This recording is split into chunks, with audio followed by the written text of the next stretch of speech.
What is up, everybody? Welcome back to an episode of Smart Minds, Good Times. Today I have a very special guest, ChargedUp Vell. Say what's up, bro. Yo, what up, what up? How's your day going, bro? Man, it's going good. I've been ripping and running, but I'm glad to be here. Yeah, you was telling me you got a show tomorrow, right? Yeah, man, at the African History Museum off of Lee Street. Okay. I'll be there tomorrow. It starts at 2 o'clock, Uh-huh. so it's from 2 to 3:30. Okay, and how'd you go about getting the perform there? Oh, man, Community Club reached out. Okay. I do a lot of stuff in the community, trying to help the kids and, just trying to influence them to move in the right direction. So she reached out to me and said, hey, I would love for you to, drop a song or two at this event, because your mixtape destination is pretty dope. And she actually asked if I can do the intro, which is called Destination. So, okay. Yeah, man. So I told her I'd do that, And that's like inside the museum or is it outside? Inside. Okay, hell yeah, that's fine. Inside the museum, man. Yep. Yeah, so real intimate type of setting, yeah. you know what I mean? Kind of close up and, get to engage with people. I'll be doing some motivational speaking at the same time, too. Okay, are they doing like a little, like I guess like a little event festival for Martin Luther King Day? Yeah. Okay. Yep. So it's MLK Community Day. Okay, Yep. okay. So how old are you, bro? Oh, man. I don't want to say the age. Uh-huh. Yeah. Okay. But I'm up there. Okay. Gotta take a guess. Take one. 36. Oh, boy, I like this guy, man. Did I overshoot it? Nah. Okay. But, hey, man, you there. I'm just going to say that. All right. So where you from, bro? You born and raised here in Richmond? Yeah, I'm born and raised here, man. Born and raised. Been here all my life, man. Well, I can't say that. I left a few times. Okay. I stayed in Brooklyn, and I stayed in North Carolina for a while, too. Okay. And then I stayed in New Haven, Connecticut. So I have family in Brooklyn, and I have family in New Haven, Connecticut. So, my mom, she wanted to dip off for a little bit, and we stayed there, but we always came back to Richmond, man. Okay, Yeah. damn. So what was life like growing up? Like, what was your situation like? How'd you? It was a journey. Okay. Single mom. My mom actually had me when she was 16. So she struggled a little bit. Yeah. Especially trying to hide the fact that she was pregnant. Uh-huh. And then, when they found out she was pregnant, she got in trouble. Okay. And she had to leave home. By her parents? Yeah, they didn't accept it for us, for a while until I was born. Okay. And then she was welcomed back into the home. That's actually when we first left and moved out of town, too. Okay. You know what I mean? I was younger. That's what you said you went to Brooklyn? Yeah, I went to Brooklyn. Okay. Yeah, and we stayed up there, and then we ended up coming back. And, my mom, she was cool. Her parents were, they were cool, and we ended up staying there for a little bit. And shoot, it was all right, man. Yeah. But it was a journey coming up. My mom, she did her best, man. Uh-huh. And that's all that matters. Yeah, she made sure I had clothes. She made sure I ate, and she supported me, man. So it was a journey, but it got better as time went on. She grew into a mature woman, and at a young she age, guided right? me. Yeah, she guided me, man. I guess we kind of learned from each other too. Yeah. You know what I'm saying? But my mom, man, she's a beautiful woman. I'm glad she went through what she went through early because it made her a better woman. Yeah. It made me a better man, too. You know what I'm saying? So I respect my mom to the fullest. Life came at you guys a little early. Yeah. But, I mean, y'all became wiser at a young age. Yeah, man. Yeah, man. Out of all the places you said you lived in Brooklyn, you said North Carolina, and you said New Haven, Connecticut. New Haven, Connecticut. Out of all those places, which one was your favorite? Richmond. Besides Richmond. I know Richmond's home. You know what I mean? It's just, I was young. You know what I mean? I would say Brooklyn just because of the feel. Okay. It's something about New York I like anyway. Yeah. It's a certain energy out there. It's very fast paced too. Yeah. But like I said, I was really young, but I remember a lot, and I go up top off and on too. But it's just a strong energy, man. It's hard to explain, but it's definitely like a fast pace. And I like that too. I like that. I do. Yeah. When since you were moving around a lot, when did you finally like settle down back in Richmond? Were you old enough to go back into school at that time, or? Yeah, I was around like 7 or 8. Okay. Yeah. So what school did you go to here? I went to Southampton. Southampton Elementary, and I went to Fairfield Middle School, and I graduated from Highland Springs High School. Okay, out of all those, I only know Highland Springs. Yeah. I actually go there for a tech center. They do it out Really? of the Highland Springs building still. Yeah. But I'm a Springer. Yeah. I'm from Manchester, so I Okay. know there's a little football rivalry there. Yeah. It is. So, what's like a crazy, or not crazy, but like what's a memorable story or an experience you've had at a young age or at school? Funny story, maybe you got in a fight, something you won't forget. Oh, man. Crazy. I don't want to say like crazy or funny, but it was something that took place with one of my teachers. Okay. I always felt like she didn't like me for some reason. Yeah, it's like that. So I used to tell people she's racist, man. She don't like me, right? So I kept getting Fs in her classroom, man. I would study, I would work towards it, getting a good grade on my tests, man. Eventually, I started doing well, but not enough. Okay. So she ended up wearing like a bandana a lot, like on her head. Okay. So people, they used to laugh and be like, yo, she's going bald. So like, I thought it was funny, but my spirit like felt different, like something not right. She was bald. Nobody knew that she was fighting cancer. But I was the one, because other people would say certain stuff, but I wouldn't like laugh or say what's going on. I asked her like, are you okay? Like we started having like real conversations. Yeah. Long story short, she became my favorite teacher and I became her favorite student. And I would pray for her, you know what I'm saying? Like, fight, you're gonna get through it. And we had like this crazy relationship. It went from, I can't stand this lady, to like, I love this lady. Yeah. Never forget her. Miss Patterson was her name. Miss Patterson. It's always, I don't know what it is about with people and like, you could say relationships, not like, not like actual relationships, but like, building a connection. Yeah. It's always sometimes the ones that you hate at first. Yeah, man. It was, I'm telling you, it was crazy. Like, I really didn't like her. Yeah. You know what I'm saying? For some reason. I mean, I know it was grades and I had to improve in school, but I felt like I was giving like good effort. But I felt like she just didn't help sometimes. Do you know if she beat cancer? Yeah. She did beat it? Yeah. That's good. Yeah. That's good. Yep. So, in high school, what was your life like? Were you a good scholar? Were you the troublemaker? Nah, man. I was definitely cool guy. Yeah. I was doing music. Okay. So people So knew. you started music back then too? Oh yeah, man. I started doing music at 5. You know what I'm saying? Like I performed on the Apollo. I did performances with like Will Smith and really? All-Star halftime shows, all type of stuff, man. So people knew like my background. So all of this stuff is out there.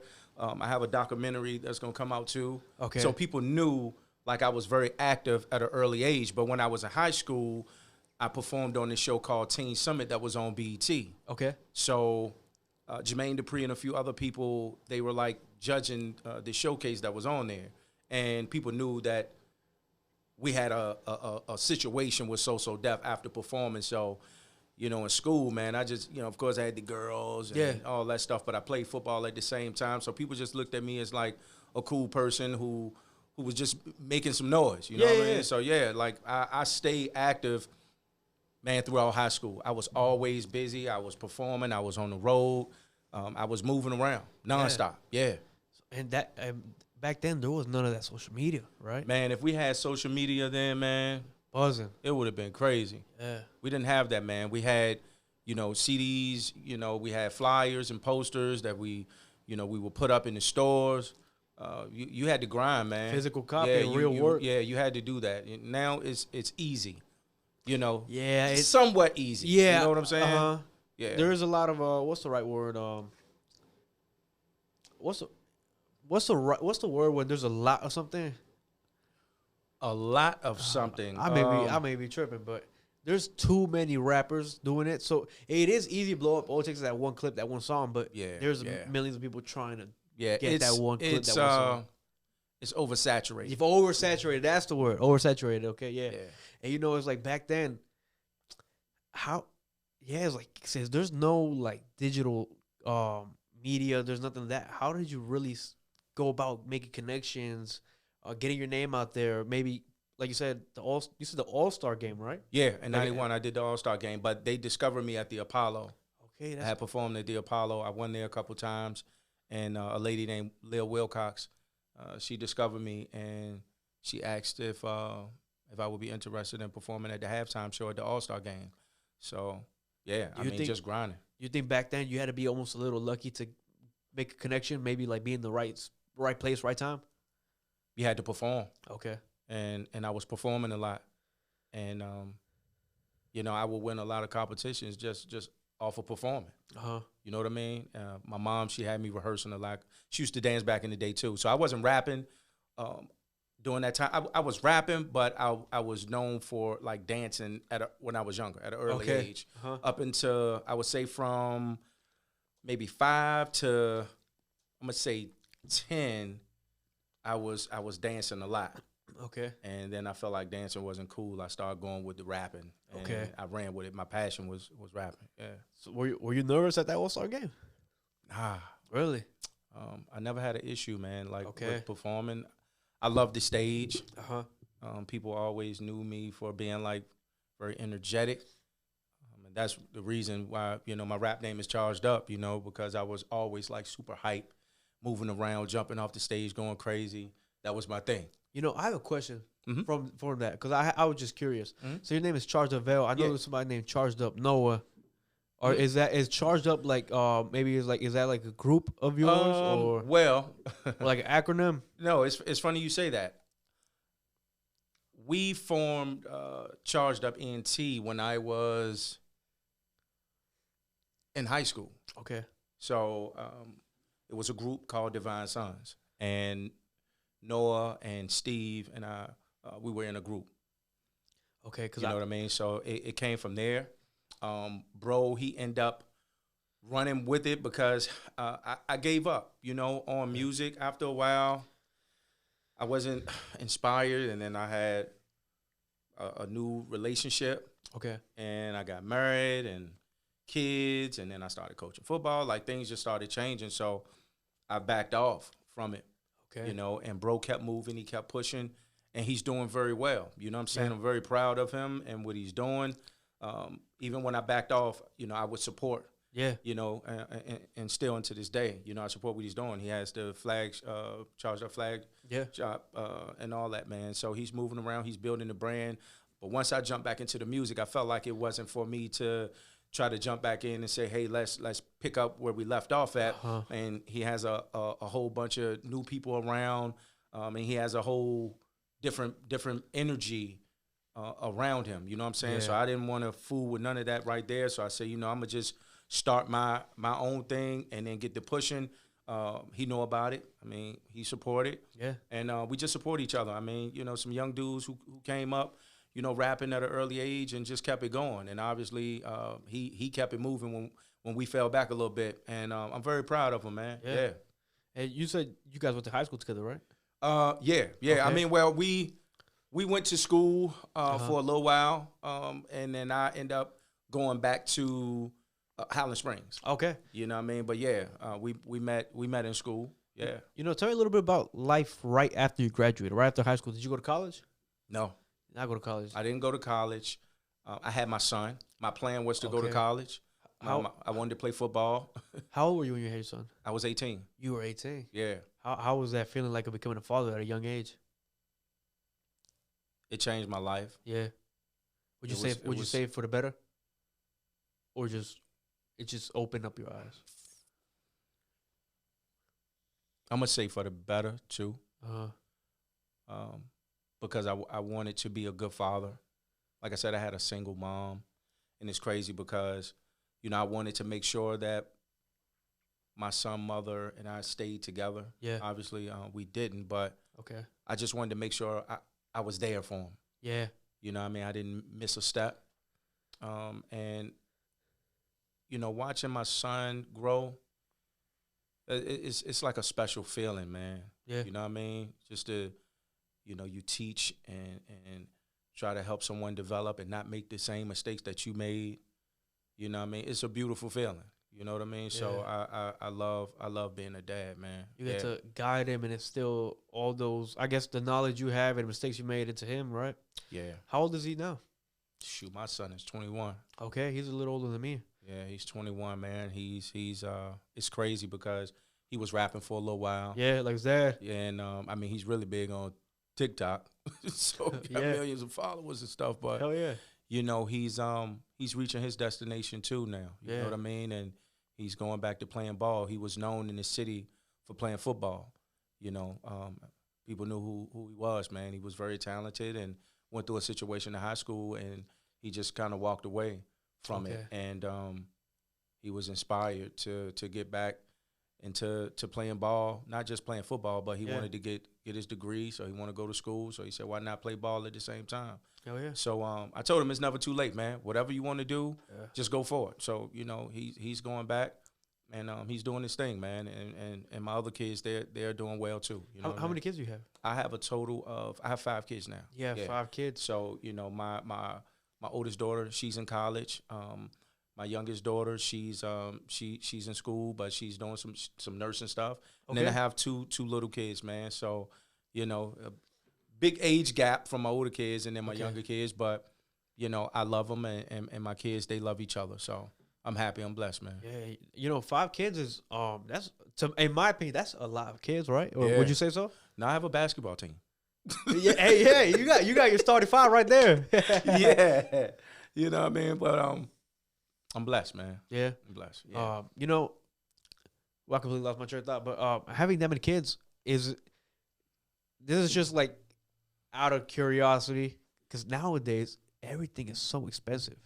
Hey, sometimes I wonder for that from my parents. I'm like, damn, how do you guys sometimes pay for that or this? But it's like, right, it's getting out of control now. Yeah, now it's different.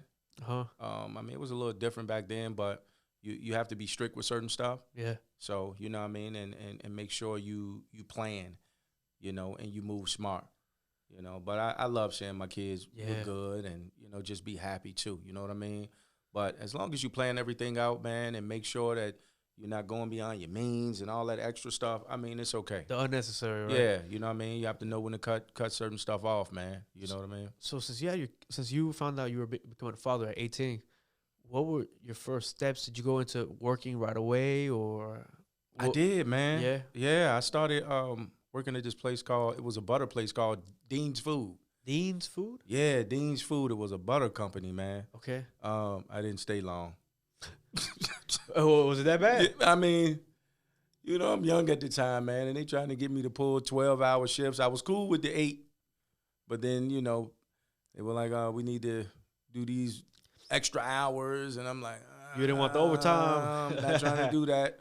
You know what I mean? So I stayed for probably about maybe 3 or 4 months. Okay. But then I got into like counseling at that time too. So that became more of a passion, you know, because I wanted to see kids make some positive decisions. Okay. I lost a few people, and I just felt like, you know, and then due to me not wanting to work at the butter place, I started dipping and dabbing into other stuff to make a little change too. So, but then I ended up losing a few people, and I was just like, you know, that's not for me either. Yeah. So I say, you know what? I'd rather be somebody who can influence the culture, influence these kids, and help them make some positive choices and decisions instead of following the negative road and wind up in jail or wind up dead. Yeah, and it's like that's what the mainstream is pushing. That's what they pushing right now, really heavy. Yeah. And that's why, to be honest with you, that's why I jumped back into the music. Because, you know, your music, you don't rap about killing and none of that, right? You don't have to. If I rap about killing, I'm killing some bars. I'm killing a beat. Yeah. You know what I mean? I'm going at it that way. I'm shooting some bars. You know what I'm saying? That's my way of being aggressive. You know, Charged Up is the aggressive person who want to spit bars and let you know I'm not playing no games with you. Vell is going to be conscious and make a love song here too for the ladies and, you know, that type of thing. You know what I mean? You know, something that'll uplift you. Yeah. I listened to one of your clips on your Instagram page. I may be wrong. I believe it's the most recent one. You're like outside of a building, kind of like, I think in an alley type thing. Yeah, it was a freestyle. On that freestyle, I don't know if anybody else kind of told you, but it was kind of like a Jay-Z type of flow. Mm. Did somebody tell you that? No, I mean, I get no, I mean, I get you have like a up top lyrical Yeah. type of flow. So Yeah. people would say, oh man, like a Nip, or Yeah. you have a Nas type of feel. Yeah. I did have one person say that too about Hove. Okay. They said that, you know, like you kind of give me a feeling of Hove too, you know. So yeah, I mean, it's a compliment. Yeah. You know, I'm very passionate. I know Jay is very passionate, and he's somebody who feels like he's the best and wants to be the best. Yeah. He's not gonna put himself last. You know what I mean? And I'm that type of person too. I'm not gonna sit and put myself behind somebody. You know what I mean? I want to be the best at my craft. I think whatever you do in life, you should be the best at it. Or try to You at know what least I mean? try to be the best, you know? You know, but believe it and feel Yeah. it. You know what I mean? You doing what you're doing right now. This is great. You building a brand. Yeah. You know what I'm saying? You want to be good at what you do. You want to be the best at what you're doing. Yeah. You know, so you can keep growing and growing and growing and build your audience and build that brand. So I believe if you believe, you will receive it. You know what I mean? You manifest what you feel. I always say you get what you put in life. Straight up. You know what I'm saying? Whatever. And it's not, people are not going to see that. You know, the work you put in behind the scenes, it'll come back to you. Yeah. People only see the result, that song you made. Yeah. People won't see how many hours it took you to write the song, produce the song, everything. They'll just see the final result, but they won't see what really made that happen. Yeah. It's more to it. Yeah. And that's where the work happens. That's what builds you. That's what builds character. Right. Not a post, not a video. Yeah, man. Yeah. So, but yeah, and I'm not the biggest fan when it comes to posting. question time. Let's see. Let's see what's in here, man. If you were a fighter, Oh, that's a good one. what would your workout song be? What would my workout song? A walkout song. My Hold on, handwriting's just bad. My handwriting's just bad. Okay, walkout song be. I would have to go with Nip. All my life, grinding all my life. Yeah, that All my life. that- Hustle, that- pay the price. Yeah. that's what K. Charles said earlier too. Yeah. The same exact It song. would have to be that. Yeah, that's a good one. It's like a real like motivational, Yeah. but it's also like if somebody Yeah. walks out to that song, you know they mean business. Oh, yeah. Yeah. Oh, yeah. You know, do you watch any boxing, any UFC? A little bit. Uh-huh. I mean, you know, back in the day, I used to watch boxing. I mean, a lot. Uh-huh. You know, Mike Tyson had like a strong energy with him, so I just wanted to see him knock people out. You know, you lucky because you grew up in the good eras. Back in the good times, you got to watch all the good stuff. Back Yeah. before it became all about the money and the social media. I think that was I was born a generation too late. But you know, do you remember your first ever song you made? Or actually, I do. better question before you answer that one. What was the process of like nowadays? Everybody has all the equipment, computers, everything to make music. Back then, I'm sure it wasn't that accessible. What was it like going to record a song back then? Oh man, I mean, you had like ADAT tape. I mean, the digital stuff wasn't in. It wasn't in that. Okay. A lot of the stuff that they have right now, Yeah. it wasn't there, man. You know what I mean? So, you know, a lot of punching in and all this extra stuff that we do now. I mean, you could do it a little, but Yeah. it was a process. It was a lot more raw back then. Yeah, man. Yeah. Yeah. Do you remember how you went about recording your first ever song? What it was called? How it went? It's crazy. Somebody just asked me that, man. Oh yeah. And it was crazy. I was 5 years old, and I could still remember, like, part of the rap. Okay. Yeah. Yeah. Well, what would you rate that in one of your best pieces of work or not? 'Cause it's the Nah, first one. it definitely wasn't the best piece. My mom boyfriend helped me with it. So it's like, now that I think about it, I'm like, dang, he really couldn't rap for real. You know what I'm saying? You know what I mean? What he say, it was like, my name is Lavelle and I can rock the bells. When the ladies see me, they got to yell. Like, Hey, it that's was some fire. old, That's fire. Oh, Lord have mercy. Nah, I want nothing fire, man.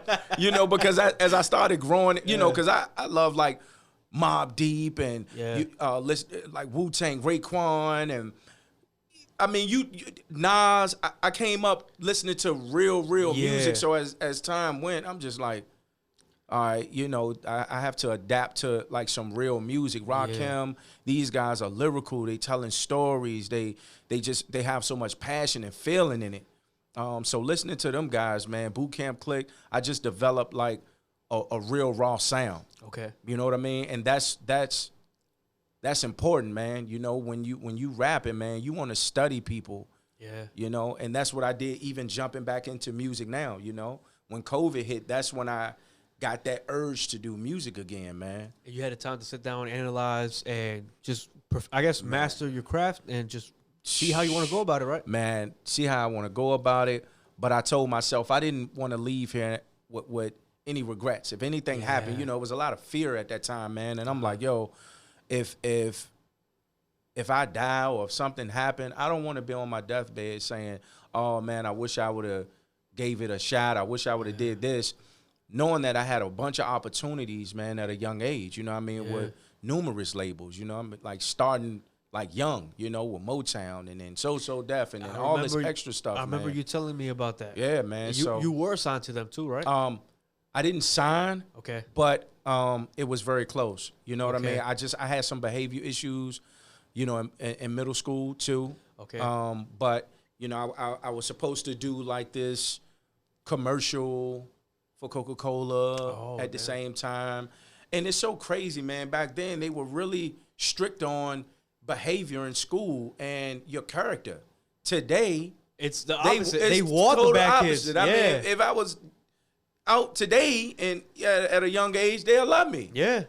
The difference is now they got an agenda to push. They want that to be the face of the agenda. That's the plan. That's the plan. You know, it works. And it's like a lot of people say this themselves, right? I guess this is more like rap. Right. Rap is a big, is like, if we're being honest, rap is a lot of the black community. Rap is the black community created rap. Right. But like, in a way, I've seen a lot of people say that the agenda they want to push is the sexy reds because they want to be able to influence their own community and give them that image. Yeah. Which, if you sit down and look at it, it makes sense. Yeah. Because they don't push the Jay-Z's and Nas's, Eminem's, but like they used to. Yeah, you have to look at it, man. Yeah. It's a lot of money being made. Yep, that's 100% and true. The agenda is being pushed to destroy our people. See, I had a long conversation with somebody about that. They were like, nah, it's not the music. Yeah. And I'm like, yes, it is. Music influences people, man. You know what I'm saying? I've been young before. I listened to certain records, and I could like hear a record and just turn up in the party, and everybody is ready to go at it. You know, I could listen to a record and it's a slow song and it make me want to make love to my girl. So it's a spirit in music. And I tell people that. So what we putting out there right now is a bunch of negative energy. Now you have people in the suburbs and other areas, they want to be gangster. Yeah. You know, I'm super hard now.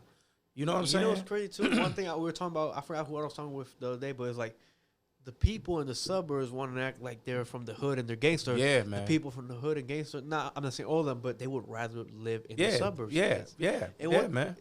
This is one thing I understand. People will never appreciate what they have. They think like they say, they think the grass is greener on the other side. Yeah. Because it's like, you know, I started realizing that when I have a friend, right? I believe it's a coworker. Yeah, I have a coworker who, and it's more about like body weight, right? But he's like 120. Yeah, he's like low 120s. Okay. And he's telling me like, yeah, bro, like I eat all the time. I try to buff up and nothing happens. And he was like, I wish I was like you. I'm over here thinking like, yo, I wish I was skinny like you. Like, so it's like, it's like people always, you won't appreciate what you have. People always want, whatever, even if you whatever you have, people don't value it. Yeah, it's very true, man. And it's like, you know, back in the day, what type of agenda were they pushing? I mean, if there was one. We it's still had clear street music, but it was a balance. Yeah, you know, you can cut the radio on and you may hear Common, you may hear Mos Def. Next thing you know, you may hear Mobb Deep pop on. Okay. Next thing you know, you may hear NWA record. Yeah. You know, but it was just a balance. Now, it's just one type, you know, just like one particular sound. Sound. Yeah. You know what I'm saying? And they pushing it. Let's push this to the forefront. And we have a lot of other good artists out here that won't be pushed to the forefront. Yeah. You know what I mean? So let's just push the kill, murder, sex, drugs. Let's paint this picture and influence this. You know, the young ladies, let's influence them to be hoes. Yeah. You know what I'm saying? Let's influence the rappers to be as street as they can be. You know what I'm saying? Now everybody is doing it, and even the younger kids are doing it. And then we're allowing them to do it because we think that's the way to get on. You know what I'm saying? Yeah. So it's like no real structure, no foundation, you know, and I look at some of the older artists, man, like, yo, you know what I mean? We're going to be OGs, man. Let's really stand and teach at the same time. I'm not telling people, hey, don't rap about your life or the hood, because we all have a story. That's not it. Just have a balance in your music. Don't just, you know, put kill, murder, smoke your body and this, that, and the third all day. You know what I'm saying? At the same time, too, it's I don't blame people who do that. Like you said, it makes money. Yeah. It's, you know, in this life, like it's each to their own. You know, everybody's got to make their own money. Yeah. However you can get it. I respect it. You know? So it's like, if that's what makes money, I don't blame people for going for it. It's just people have to be the crowd. Like, I guess the crowd, that people that get influenced need to be more aware of what they're actually doing. Right. But in this world, a lot of people are sheep. Sheep, you know, it's like they just follow the herd, and it's like I don't know.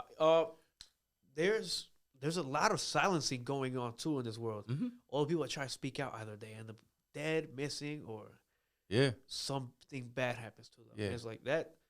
It's all part of the agenda. Yeah. But you know, it's like, so once you said that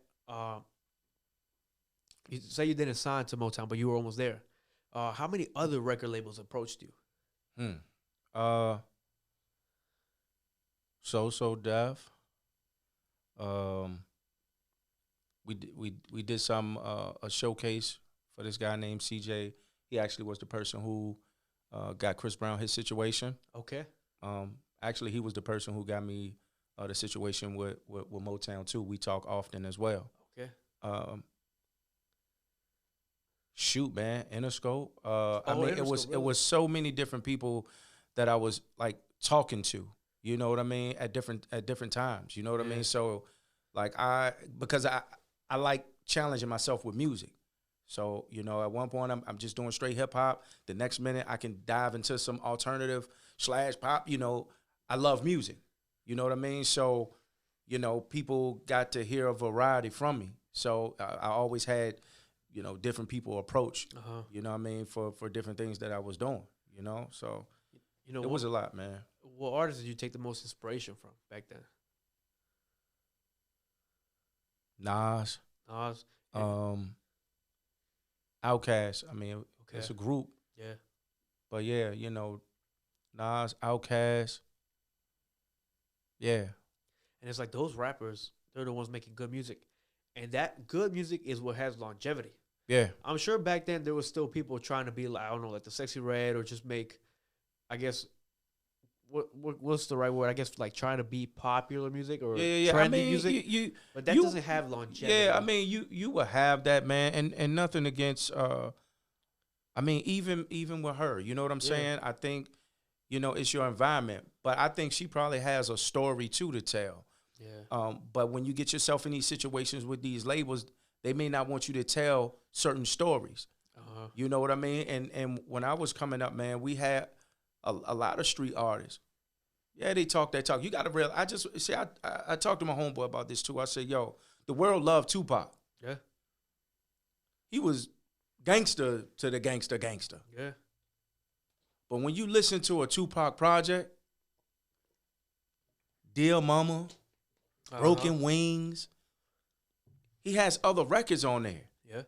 Where he's telling you some stuff. That's what made people like love him, man. You know what I'm saying? Just make music. Yeah. Talk about some other stuff, man.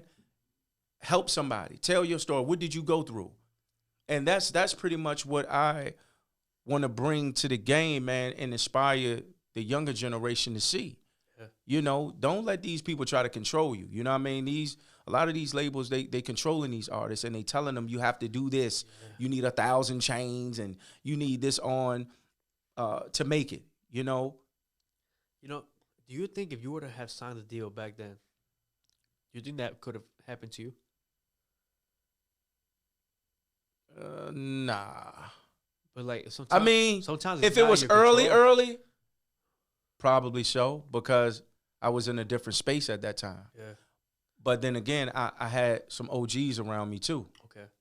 They wouldn't have stood, for that type of stuff. And it's like they would have caught you young, and to them that's beneficial. Yeah. To you, it's like they have all control over you. Like, you know, one person I like to bring up, like Justin Bieber has been in the game since he was like, I don't know, 9 years old. He's never lived a normal life. Right. They got to, create him how they wanted to. Yeah. And it's like, Yeah. that shit like that is crazy, because imagine you never really get to experience a normal life. Yeah. You have no one to relate to. Yeah. I saw him talking on TV the other day too, man, and he was, I don't want to say crying, but he was talking about another artist, and he kept saying, I want to help her before she go through what I went through. I don't want her to experience what I went through. I just want the best for her. I can't remember the artist he was talking about, but he was real emotional about it. I guess he know that lifestyle and what happens. You know what I'm saying? Yeah. But he was real passionate when he was saying it, man. Yeah. Like he was bothered by it. Yeah, it's like that. I feel like he's one of those people that technically sold his soul, but I don't think he did it intentionally. Yeah, it's a battle for him. Yeah. You know, I think a lot of artists deal with that, man. You know, how do you go about writing your music? Is it typical freestyle? Or is it like write pen and paper? You Back in the plan it day, out? it was pen and paper. Uh-huh. Now it's in my phone, Yeah. a lot. But I like to create music, Yeah. So I could be sitting in here and you say something and it'll just spark later on and I'm going to write about it. Yeah. It's just, it's therapeutic, man. So whatever I'm going throughout the day, if I hear something on the news, I just get into that space and I just start creating a song, a structured song, something that makes sense. You know, out of all the songs you have out, which one would you say is maybe your personal favorite? Maybe in your opinion, it's your best piece of work. It's not even out right now. It's not. Yeah. It's called Purple Ribbons. Would you like to perform it here? Or that one? I'm going to save that one. Yeah. But I would say Destination. Destination, okay. And that's the one. That's the intro to the project. The one you're gonna perform tomorrow, correct? Yeah, well, yeah. I'm performing that in a few other records. But yeah, I would say Destination. After that, I would say From Virginia. Okay. Because this is where I'm from. Yeah. And I'm representing for Virginia. And then that particular record means something because I lost my cousin, and he was one of the people. Well, the first person. I'm not gonna say. Yeah. Wait, no, he was the first person to tell me, like, go for it. You know what I'm saying? He was the very first person who paid for me to record in a big studio when I was younger. So I just felt like, losing him and then coming back to it, it's like, okay, I'm gonna stand on this, and I'm gonna do this for you, cuz, and I'm gonna represent Virginia, and I'm gonna represent the culture. I end up saying his name in the song too, but that meant something to me. And it's different when you have a purpose behind you. Yeah. You're not just making music to, I want the fame, I want the money. You're making music with a purpose, with passion. Yeah. You said. Yeah. You say how you took a break. What was the time span between that break you took from making music? Man, over 15 years. Over 15 years. Yeah, I just, like I said, I felt like time was ticking away, and I had got into a new relationship, and I started feeling like, hey, man, just live life. Yeah. Live life and get married, get a house, and you know, live. I guess you call it the American dream. Hey, that's what they Working. call it. Question time. Up. Let's get to it. Let's get to it. All right. What is on your bucket list? That's a good one. You were just talking about how you gotta live life. So, what's something that's on your bucket list? Dubai. That's a good one. Yeah. My sister and my brother-in-law went last year. Yeah. I saw the pictures. It's crazy out there. I said, you know what?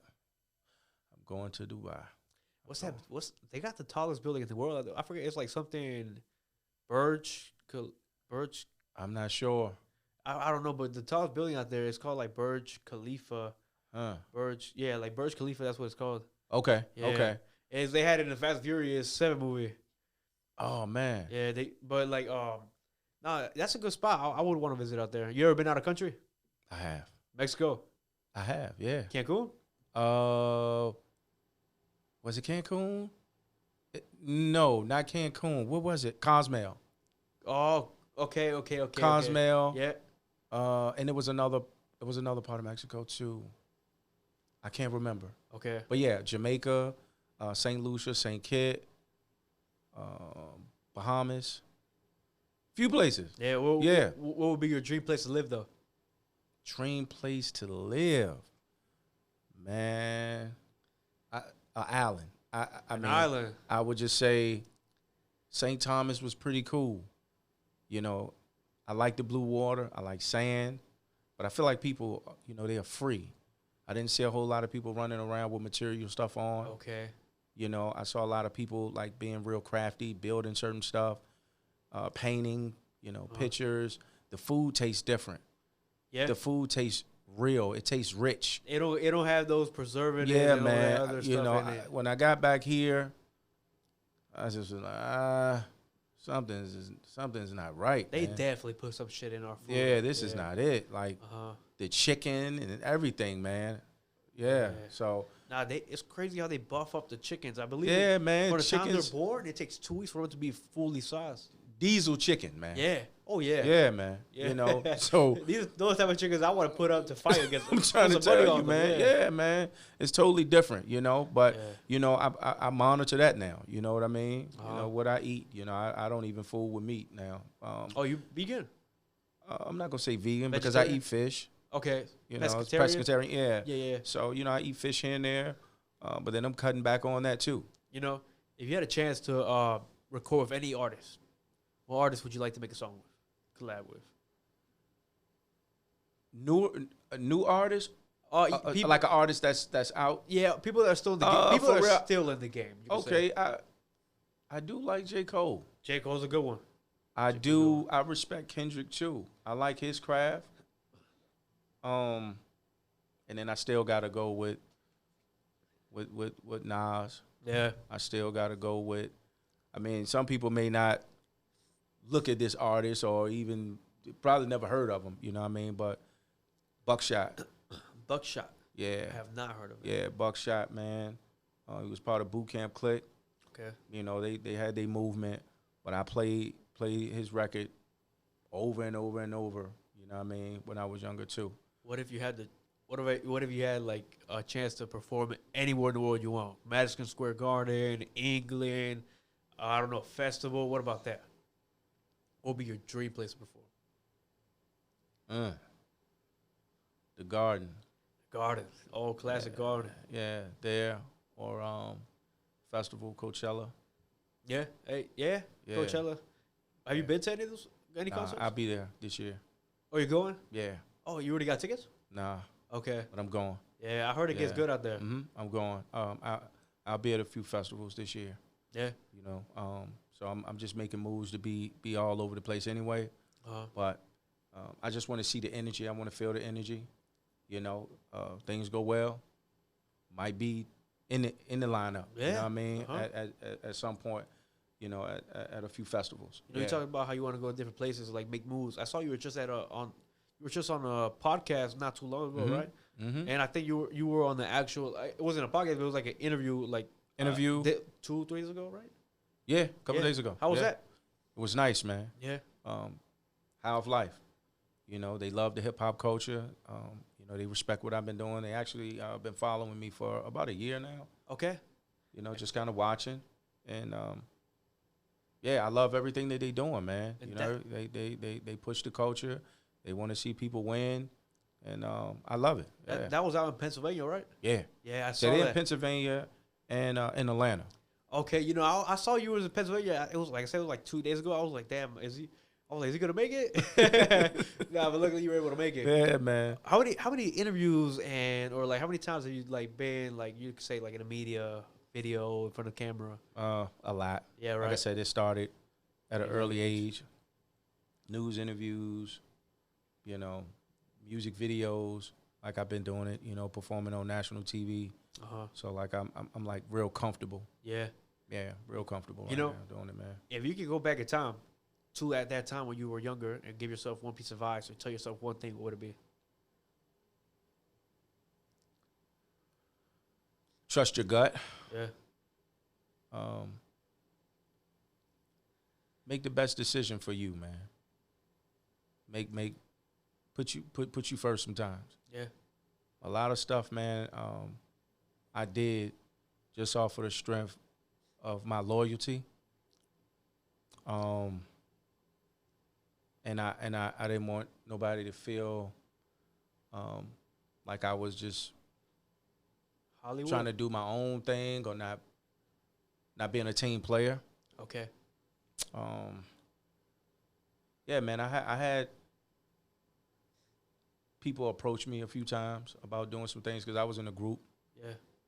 And I refused to move without the people I love, you know what I mean, in my group. Okay. You know what I'm saying? Yeah. So I never even talked to my bros about it. You know what I mean? Just my loyalty and how I felt about them was important. And I blocked out all the talking from other people when it came to you can do this or let's do this and I got you and I just. But do you think if you had, you know, maybe accepted that deal, left the people, your group, you'd be going against your morals? That's what I felt like at the time, right? Yeah, but you know, as time went, you know, part of me felt like that maybe I could have had a conversation, you know, and just see like, hey, how you feel about this? You know, I do this, but make sure, you know, we can move together, and then from this situation, we, you know, like Wu-Tang. As I got older, I started watching how they move and how RZA set everybody up, and then this person had a deal over here, this person had a deal, and then they had the group situation with Wu that was under another brand. So, you know, stuff like that I think about, man. But, you know, I love my bros, man. So it was just like, I don't regret anything, but I mean, you can't regret nothing in life. It was something I needed to see and experience. Okay. But I'm glad, you know, things turned out this way, man. You know what I mean? Everything happens for a reason. If it wasn't meant for you, it wasn't meant for you. Yeah, man. Yeah, man. You know, when you took your break, what did you could you start working in? Did you get a job, career? What you specialize in? Yeah, counseling, man. Counseling till this day? Yeah. Outreach programs, running group homes, in-home counseling, substance abuse counselor, mental health support. You name it, I was involved in it, man. You know, my heart is with these kids. Yeah. You know, and people who know me, they know that, man. You know, having community events. I just wanted to see kids win, but then know that they have support out here. Yeah. And that's really why I'm trying to use this music, man, is to let them know they have hope. And you have people out here who care about you. Man, I'm tired of seeing these kids die, man. Yeah, it's happening every night now. You know, I'm tired, bro. Like, I sit back sometimes and I'm like, yo, it's out of control. You know, people don't care about life or care about another person's life. It's almost like a video game. Yeah. You know what I mean? See you, rob you, kill you. You know, shooting and you shooting kids and girls and everybody else. You're not even going at your target. You know what I mean? Not to say do that, but you just shooting reckless, like just spraying it up. And it's like, dag, man, think, man. What if your grandma? What if your mom? What if one of your cousins is out there? You know what I'm saying? Like we have to like think, man. And I tell people, it's just a spirit that's roaming around, man. You know, And, you know. my bad. I didn't mean to cut you off. No, you good. But it's like, back in the day where there wasn't social media, but there was still. This is what I've heard, and you can tell me if I'm right or wrong. Yeah. And give me your thoughts on it. Right, back in the days, there was the violence, but it was more like actual gangs. There was, I guess, it was street problems, but with morals. Yeah, it was. Nowadays, it's like social media stuff. Yeah, see now, I mean, man, of course it was violence. You know what I mean? Yeah. It was shooting. I stayed over in an area, man, where you can go out in the field and see a dead body. You know what I'm saying? Crackheads everywhere. You know, matter of fact, because I stayed in the Ridge, in Blue Ridge, and Jefferson Village was right behind, my crib. You know what I'm saying? So they was shooting every day, shooting at the police. I don't know if you ever seen a movie called New Jack City, but it was on that type level. You know what I'm saying? Where, on some real gangster, they had to knock the apartments down. Okay. You know what I'm saying? So, but it was real situations going on, but Cash wasn't out there trying to, shoot little girls and do all this extra stuff too. You know what I'm saying? Yeah. And at that time, it was about getting money. And if somebody felt like they wasn't getting money, or you on their, on their turf, and you trying to take from their area, it's an issue. You know what I mean? It was little stuff like that was going on. Just that street getting money tip. You know what I mean? But now it's, you can get online and say something, and next thing you know, somebody want to kill you. Yeah. For that. You know what I'm saying? They used to scrap a lot too. They used to fight too. Now you're not gonna get in a fight. Or if you lose, you're gonna get shot. Man. Yeah, but I mean, they're gonna shoot you before you even get to that point. Yeah. And like I said, I'm a counselor. I was working in a residential facility. I can't say the name of the place, but I had these kids coming in from all over, from DC, 757, a bunch of places, man. And these kids, man, they scrapping. I'm talking about, they not playing no games. And they'll tell you, like, yo, when I see you in the street, you know what I'm saying, I'm going to kill you. You know what I'm saying? And, like, couple of these little dudes, man, I knew they were serious, though. Yeah. Real talk. You can see it? Yeah. You know what I'm saying? They've been there and done that. I mean, I see how they move on a unit. You know what I'm saying? How they scrap, like, yo, you say the wrong thing. I mean, I watch kids come in our program, man, real talk, man. I'm keeping it real. Anybody who know me and work with me in these facilities, man, they'll vouch for it. Man, I watch a kid who was 14 years old in a pod, in a unit with kids who 16, 17, 18, and he run the unit. You know what I'm saying? And checking people. You come in there with some red on, he want to ask you. You know what I mean? Because he's staying for something. Yeah. So he asking you how you get it, and who are you? And he asking questions. He checking you. Yeah, like what is that? You lying. You know what I'm saying? And a straight just go off and scrap with you. You know what I mean? And there was a bunch of these little dudes. And the same thing, somebody may be in there and see you, with blue. They asking you, you know what I mean? What's up with that? They really want to know. You know what I mean? Are you just trying to fake it or portray something and you really not that? So these little dudes they really be out here scrapping and really about that life, man. And then you get people who really not built like that, and you come into these places and now you getting bullied now. Yeah, when you in these spots, man, and these kids really living this life. You know what I'm saying? And that's what I mean about the music. You know what I'm saying? These kids, they rap about this stuff, and then when you get into a certain area or you get into these neighborhoods and it's time to perform, these people pressing on you. And you don't know how to respond to that. That's why I just tell people, man, be yourself. Be yourself, man. You don't have to do that. You don't have to act like you extra hard either. That don't make you a chump. You know what I mean? Sometimes it's the quiet people that'll beat you. Yeah. For real. Yeah, and one thing too is, like, you could tell when somebody's not being themselves. They might be able to fool the crowd. Yeah. but you can't fool everybody. People, it's one of those. That's one thing I realized from starting this podcast. Look, I'm very picky on who I bring on. Right. I have not had on any guests that are not themselves, that are not genuine. Right. Because I do everything I can to avoid that. Right. And you can tell a lot just from social media nowadays. Yeah. If I see somebody on social media talking like this and that, and I'm like, bro, I don't want. I could see. It's like a character thing. I know they'll probably come on here and try getting attention or something like that. I want to have genuine talks, and like, it's like, you didn't pay me. No one on my podcast pays me to come on here. It wouldn't be really genuine if they had to pay me. Right. That's why I'm picky. I'm not doing this for money. I want to have genuine talks. Yeah. And it's like, I'm here being myself. One thing I realize is a lot of people are doing podcasts. I'm not saying here in the city. When a lot of people, when they have a platform, they use it to not be themselves. They want to put on an image. Yeah. They want to, like, Yeah. it's like, you just, that's true. And you know what you said, just be yourself. And your counselor, I'm sure you tell that to other people a lot. I think everybody went through this phase, because I used to not be myself. Yeah. But I'm talking about, like, when I was in, you could say middle school, high school. I was always doing the dumb stuff. Yeah, we all go through it. Yeah. Didn't really matter. Yeah. And or you could try to portray something, but in reality is, people, it's cooler, it's more genuine for you to be yourself. You'll get a lot farther in life. Yeah. And all the right connections, everything you want, come with that. Right. Yeah. Yeah. Being you. Yeah. You know what I mean? And that's how I built a lot of my relationships, man. Just being myself. I can walk in any room and be accepted. Yeah. You know what I'm saying? Just being authentic, just being real. I'm not trying to put on no front for nobody. Yeah. You know what I'm saying?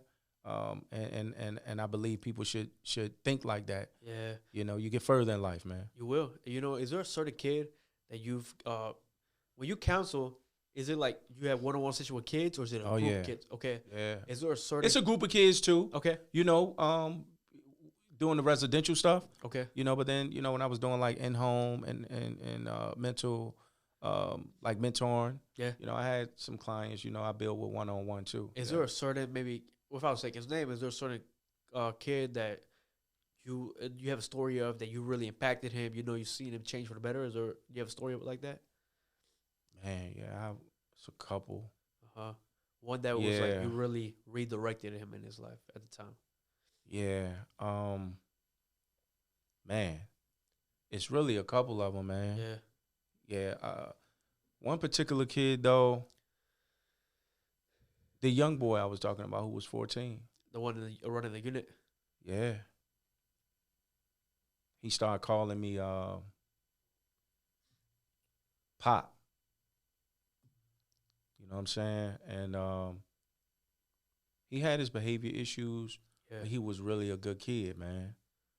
He would listen to me. And you brought that, like, out of him, you could say? Yeah, he would listen to me. Like I said, he had his moments at times, but he looked at me like a father figure. Yeah. And a lot of the kids started looking at me like that. He discharged, he was doing well, for a while. And then I end up seeing from a post somebody had put out there, he got shot up. Yeah. And I was real concerned. Did he make it? Yeah, he did make it. Okay, that's good. He actually reached out to me, and this after I left the job and stuff too, and told me the situation and told me he was trying to do things right, wrong place, wrong time. He said, he almost died. Oh yeah? Yeah, he was just like, but I'm making some changes. I'm staying out the way, and I'm gonna do things right. He just told me he appreciate everything. It meant a lot, you know what I'm saying? Yeah. 'Cause I don't expect these kids to be perfect. You know what I'm saying? Like, I don't, man. I just want to be able to give them good advice and let them know, like, it's nothing out here. There's nothing out here. And that, truth be told, man, this is the reason I really jumped into it. Of course, when COVID hit, I got motivated, but I was watching these kids on the unit listen to the iPod, and they playing these records, and they were really big on, like, NBA Youngboy and a bunch of, like artists, from, like, Chicago and stuff, too. I would see them walk up and down the hall acting like they shooting and telling people, you know what I mean, like I'll do this to you and all that with the headphones on. Yeah. And I saw one kid, he turned up for a second because his mom wouldn't bring him some shoes up to the facility. Okay. And then he ended up asking to call his mom so he can talk to her one more time after listening to the song, roaming around. So they let him call his mom. He called his mom a bitch. Damn. And like disrespecting her, and it threw me off. Yeah. To the point where I could have lost my gig because now I'm snatching the phone. Now, you know what I'm saying? I'm on like, yo, you know what I'm saying? Who you think you is to be entitled, you know what I'm saying, to getting something? You got yourself in this situation. Yeah. She don't need to come up here and bring you nothing. You know what I'm saying? Yeah. You did this. Yeah. So why she need to go out her way on a Sunday to come bring you some shoes and all you doing is playing basketball in the gym and walking around these halls? Like, it just started messing with me. Like, oh, man, like, these kids, like, they being influenced and getting juiced up and feeling entitled, and it's too much now. And like, even today, as I listen to, like, music, I'm looking at what's happening today, it's like, oh, man, like, it's no structure. No guidance. Babies raising babies. Yeah. Parents are scared of their kids, man. You have parents scared to redirect their kids because they don't know how their kids gonna respond, or they don't know if CPS or if they gonna tell my mom or my dad gave me a spanking, and then you get in trouble for disciplining your child. It's just it's a weird type of thing now, man. But as a parent, you have to stay firm, man, and redirect your child regardless of what anybody say. You know what I mean? And I could tell a lot of the kids, man, that I had in this program, and a lot of kids today, they put fear in their parents, man. Oh, I mean, yeah, it's like, because especially in the way they live now, it's like there's, I'm not going to say who, right? They just, they probably won't watch it. I have a cousin that was like that. There was so I guess they took the street route, you could say, right? Right. And, you know, they went off bad paths and everything. They got incarcerated and stuff like that. But there was a certain situation where, like, they threatened their mom, my aunt, you could say. Right. Like, type, like, you know, I'd kill you, something like that. Yeah. And, you know, I think they ended up, I haven't seen them in years. Like, probably, I don't know, since before I even moved here. And I've been here like 6 years. But it's like, I think they went, like, on the run. I think eventually the cops found them. But the point is, like, it's crazy what that shit will make you do. It's like when you live in such a closed-minded mindset like that. Yeah. It's crazy the type of shit that man. comes with it. Yeah, and I think about it, man. Like, yo, real talk. I had a single mom. Yeah. My mom didn't play that. Real talk, man. Like, mom's, she coming with the belt. She coming with a bat. Yeah. I remember lying to my mom, telling her I was at my dad's house one time, man, and I was at a girl house, man. You know what I mean? And was it worth it? yeah. Yeah. That's all. Yeah. That's the answer right there. It was worth it, you know what I mean? But, you know, she never called my pops, man. She ended up calling my pops and asking what I'm doing and all that stuff. He was like, I don't know what he doing. He not with me. Hey, you get what you get. Yeah. Remember when we say you get what you put in. Wait, you get in life what you put in. Whatever. Like, you gave a spanking, now you got a spanking. Yeah, man. That's what happened. That's exactly what happened too. I'm gonna be honest with you. You know what I mean? So, you know, I end up, you know, my dad and my mom end up calling early in the morning. Like, my mom, like, yo, so what you doing? And what time you leaving your dad? I said, well, he sleeps, so I'm gonna be leaving, you know, later on, you know, early evening. And then my dad, like, stop lying, you know. So, you know what I mean? But, you know, I get home, I'm trying to be all big. And, like, I'm older, you know what I'm saying? I'm feeling myself. Like, I know my mom he ain't gonna do nothing to me. You know what I'm saying? And soon as I start poking my chest out, walking in the crib, boom, not having it. You know what I'm saying? And I respect that, man. You know what I mean? Like, we have to have parents redirecting. Yeah. And if you got to be hands-on sometimes, hey, then you have to be hands on. If they rebelling like that and trying to test you, you know what I'm saying? I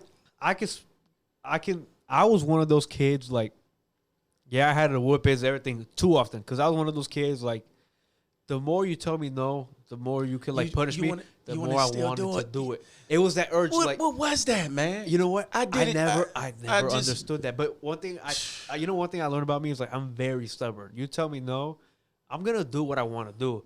But now I just apply that with smart decisions. Yeah. Like if I like now it's like I'm not gonna do what I want to do in dumb way. No, I'm gonna do what I want to do, applying it to smart decisions. But like that's what builds character, though. I'm glad I went through that because like it's part of who I am. If I want something, I'm gonna get it. I guess that's how it was back then. It's just you apply it to a different. It's the same principle, but you apply it to a different setting. Right. So, but that's it. I don't know why I was like that. I was too, man. Yeah. You know what I mean? I just do it just to do it. I don't know, man, why, but you know, I guess that's part of growing up. That's part of being young, man. Yeah. You learn from certain things. Live and you learn. Yeah. You know what I mean? Yeah. You told me earlier, question time. Oh. I'll come back to that. Okay. Let's get to it. Change the color a little bit. Let's see. All right. What advice do you wish you listened to?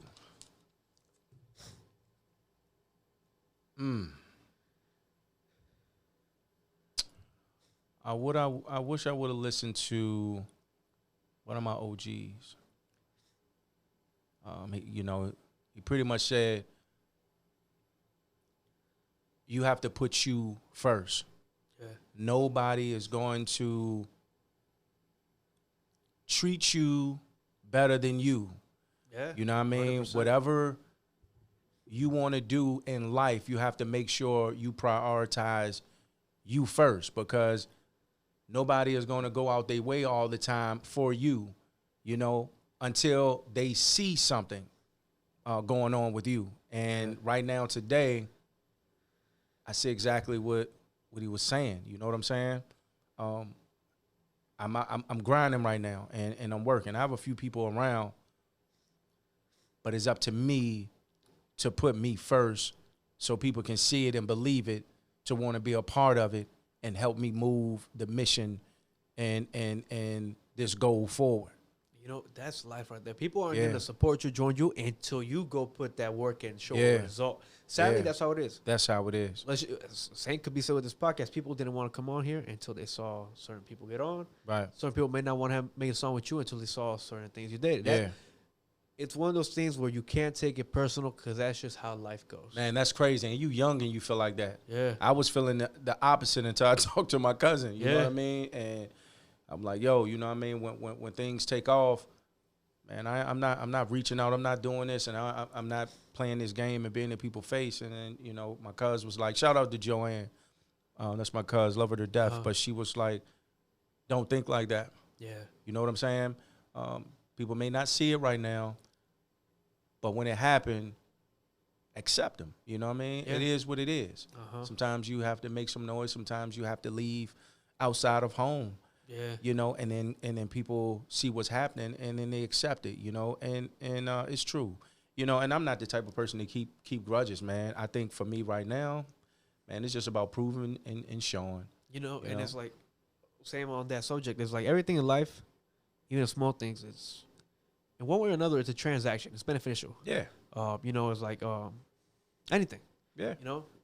But I guess it's one of those things like you can't take personal, and you have to pick and choose between the ones that are, you could say, genuine. Yeah. In a area of the complete opposite. Right. Like you could say like there's a lot of people that want to come on this podcast.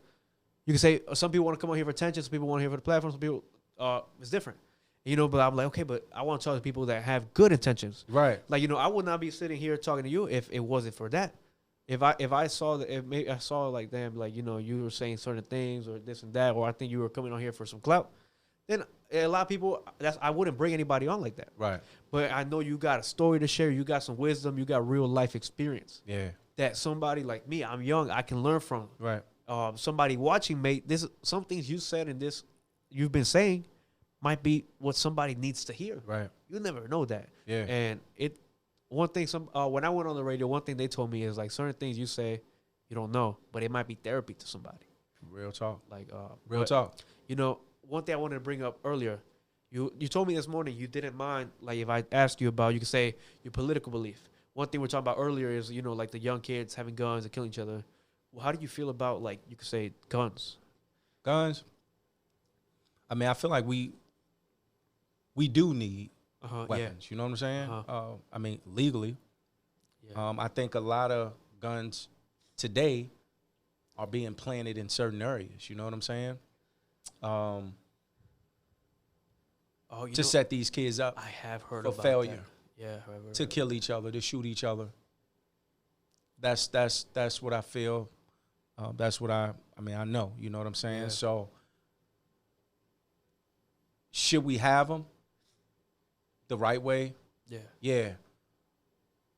If you don't have it the right way, I don't think you should have it because people are not responsible. And everybody, you know, people get out here and get to shooting and killing and doing all this extra stuff. But if something go on right now in this country, anything go on, or some people decide to invade this country, what you gonna be doing? You know what I'm saying? That's how I look at it. With people just being reckless out here. Yeah. You gonna stand for your people? Are you gonna protect your neighborhood? Are you what will happen? You know what I'm saying? You gonna be running? You're timid? Like, what's going on? Yeah. You know what I'm saying? So I just think people just need to move smart, move right. You know, but I do think we need protection. You know, for me, I'm about doing what's right and making sure you have responsible people around. If you don't have responsible people around you, man, and they just being reckless, that's an issue. Yeah. You know what I mean? And I don't think you should be carrying a weapon and you don't know how to move or what to do. See, you know, that could be an opinion-based thing because some people, in their head, they might feel like and when they're living in that type of mindset, to them, they feel like they're doing the right thing. They're like, damn, no, they said that. I got to go do this. In their perspective, they're living the right way they should. But I guess the way people with wisdom see, or people with a brain, they say like that's the low-minded way. But in reality, it's all about the perception you give it. I'm not sure how to word it, but it's like, I got you. Yeah. I guess I'm looking at it from the younger generation. Yeah. What in the world I mean, they have military weapons, man. Yeah. Come on, man. Like, come on, man. Like, that's not it. Or the switches. Yeah, that's not it. Yeah. That's not it, man. Where's it coming from? You know. Well, I mean, I'm just saying, like, where is that coming from? You getting that? You can't go in the gun shop and get that. Where is it coming from? You see what I'm saying? So, like, we have to think. The switches, especially, are a lot more accessible because you can 3D print those. Like I said, you have to think about these things, man.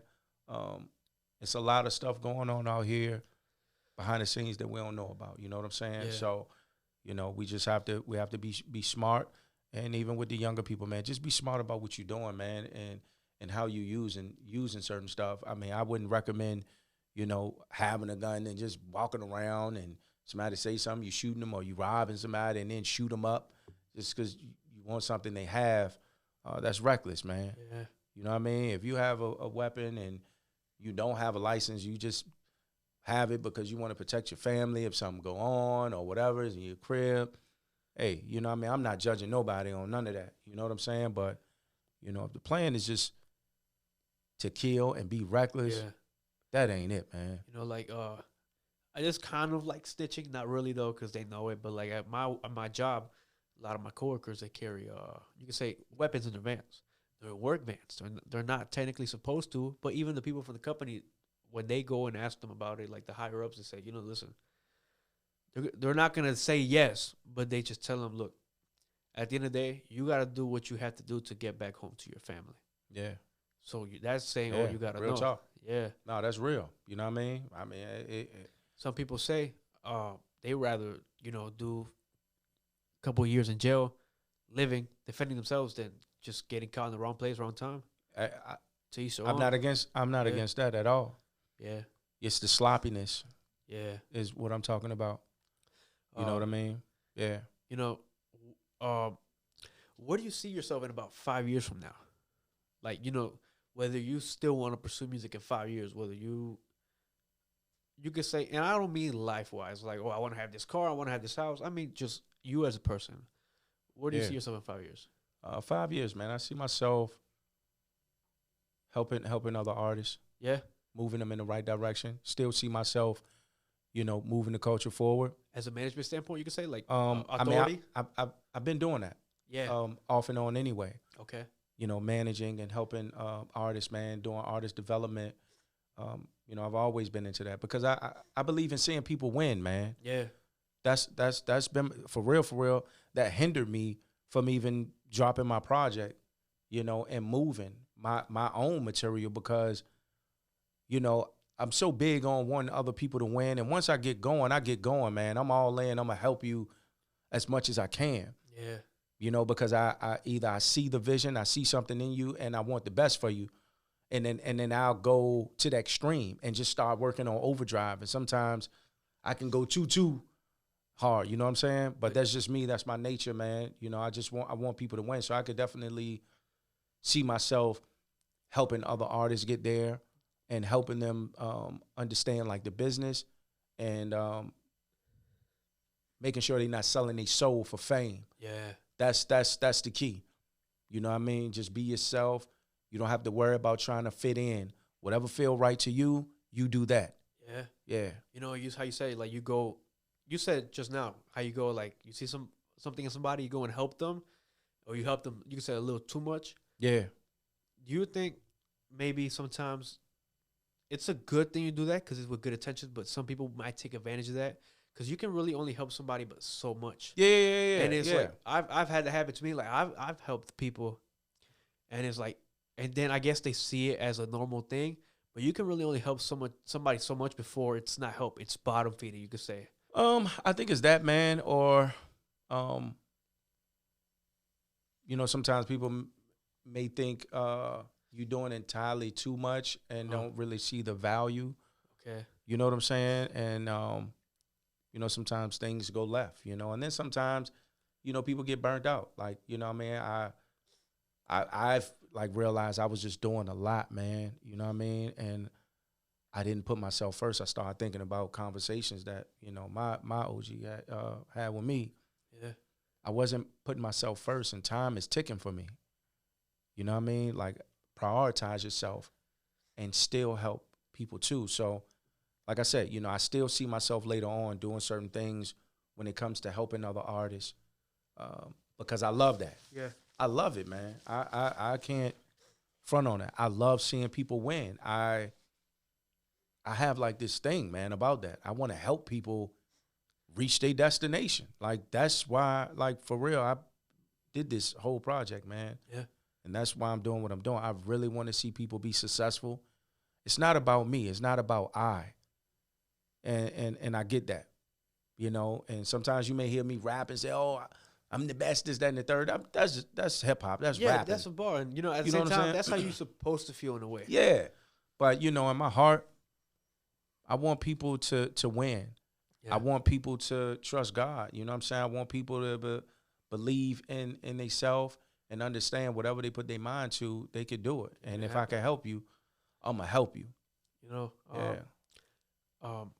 I would love to do a part 2 with you. Hopefully maybe next month. Yeah. I'm not sure what time it is. I'm not sure how late it is. Yeah. It is Sunday. I don't want to hold you up too much. Yeah. Is there something else that you want to talk about? Something I didn't bring up before? I asked the final question. Nah, I mean, you pretty much touched on some things. I mean, I feel like anything we really talked about could have been a whole, like, 30-minute conversation in its own. Yeah. Yeah. But lastly, something I like to ask everybody, all our guests, is if you had a chance to give the whole world a message, their all ears, what would it be?